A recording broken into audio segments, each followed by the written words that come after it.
Assalamu alaykum barliq Sharqiy Turkistondagi qarindoshlarım. Men Sharqiy Turkistondan Malikzat Osman. Men Sharqiy Turkistondagi Urumchi shahari Shimgur rayoni Chidavan yeza 1646 ko'cha 406 nomerdagi uydan Malikzat Osman bo'limi. Bu meningki Urumchidagi uy adresim hozir deb o'tganim. Bu resimdeki bolsa mening dadam Osman Abdulla ve apam Mariya Qurban. Mening apam dadam 2016 yılı 10. ayda Türkiye'ye kelip qurbayetini ötközüp biz bilen qo'shishib ketgan. 2016 tam 12. ayda apam nayt qattiq ig'ir kasal bo'lib doktorxonaga yetib qoldi. Apamniki nayt ig'ir şeker kesili bor.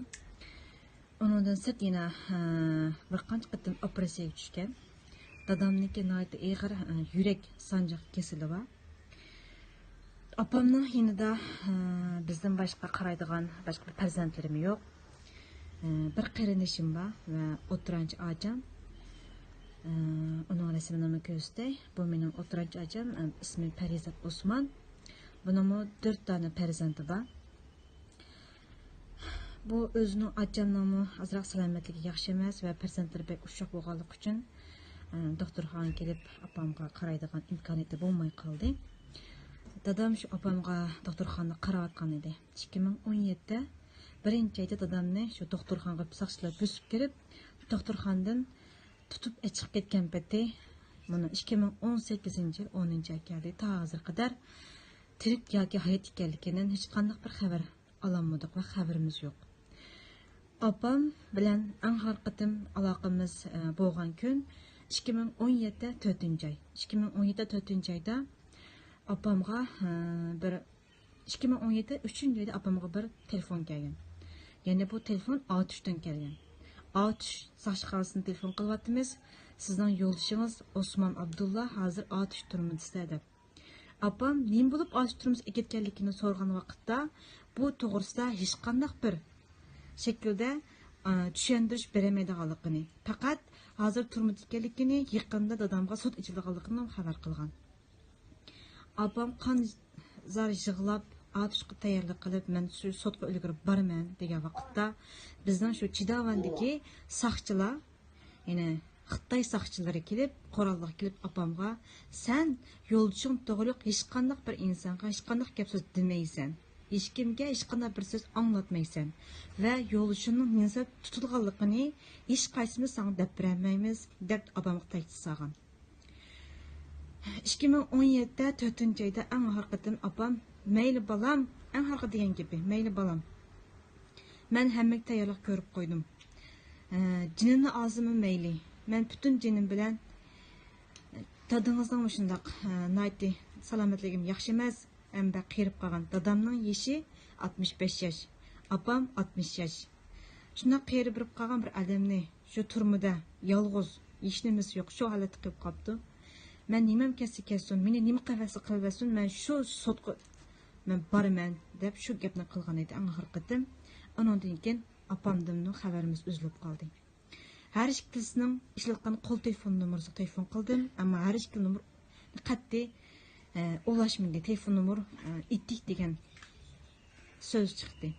Ve başka urug' tuqqanlarimdan ki hammasi men Ünidardan juvatdi. Ünidardagi mening shu yerga qolgan hammalarim, tog'alarim hech qaysidan xabar aloqa ololmadim. Ve qarindishim Parizat Osmanmu ham hech qanday bir izdirik yo'q hozir qadar. Ve bu qarindishimniki bu eng cho'ng qizi ismi Muxlisa. Ve bununki yetim balalar yığılış o'rniga akitlanligidan xabardor bo'ldim. Boshqaning og'iz orqali. Ve bu yeni tug'an, o quchoqib tug'an ajamninki, o ismi Ayşe. Apamning qo'lini tutib turgan ko'k maykali kaygini, o ismi Bilal. Bu 3 yil ise mening qarindishim Parizat degan ajamninki farzandlar bo'ldi. Bu farzandlarniki hammasininki ajamdan ayrilib yetimlar yig'ilish o'rniga akitlanligidan xabardor bo'ldim. Hozir qadar ota-onamniki tirik yoki hayot ilkidan dadamninki qaysi ahvolda ekanligini, opamning qaysi ahvolda ekanligini va qarindoshlarimning va qarindishimning farzandlarining qanday ahvolda ekanligini hech qanday bir xabarim yo'q. Mana 2018 10 oy kelibdi.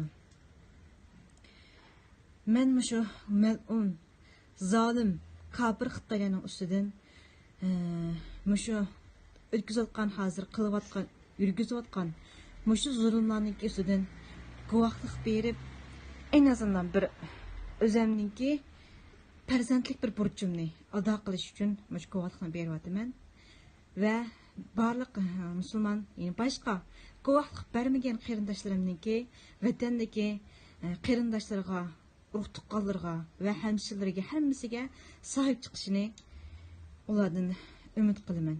Alloh hammamizni o'zi yaxshi ko'rgan amallarga muvaffaq qilib bersin va söyganlarimizni shu zulmdan, shu kafirninki zulmidan, Xitoyning zulmidan ozod bo'lgan nasib qilib bersin. Amin.